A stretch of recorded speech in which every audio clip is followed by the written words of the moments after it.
In this next problem, I'd like us to focus on multiples of a single number. So rather than looking at factors of a variety of numbers, we're kind of focusing on the numbers that all have 7 as a factor.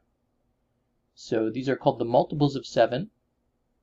And the simplest way to kind of find all of them sort of in a sequence is to just add 7 progressively. So we get 28, 35. If I add 7, I get 42, 49, 56. Adding 7, I get 63, and then 70. Of course, 77 would come next, then 84, 91, 98, 105, 112, 119. Each time just adding 7 to the previous answer, 126, 133, 140, 147, 154, 161, and 168. So we could sort of think about some patterns. There's not anything super obvious among these numbers, but if we focus on just, say, the ones digit of each number, we go from 7 to 4 to 1 to 8, 5 to 2 to 9 to 6, 3, and then 0. And then that pattern repeats. 7, 4, 1, 8, 5, 2, 9, 6, 3, and 0. And then we start over a third time. 7, 4, 1, 8. So there's this kind of recognizable pattern in the ones digit. Perfect squares are really important numbers to recognize. The first 3 perfect squares are 1, 4, and 9. 1 times 1, 2 times 2, and 3 times 3. And we can continue. The next perfect square would be 16 and then 25.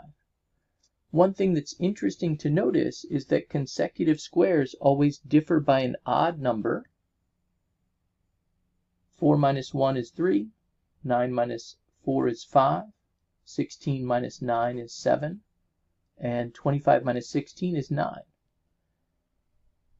And those differences are actually consecutive odd numbers. So to get to the next square, I would need to add 11, which takes me to 36. And then if I add 13, I get to 49. So this can be sort of a helpful way to remember how squares connect to each other. Adding 15 takes me to 64. Adding 17 takes me to 81. Adding 19 takes me to 100. The next square is going to be 21 away. The next odd number is going to be the difference between 100 and the next square, 121. If I add 23, I get 144. If I add 25, I get 169. Adding 27 takes me up to the next square, which is 196, 14 squared. Adding 29 takes us to 225, which is 15 squared. So squares, consecutive squares, always differ by an odd number, and every odd number is the difference between a unique pair of perfect squares, a unique pair of consecutive perfect squares, I should say.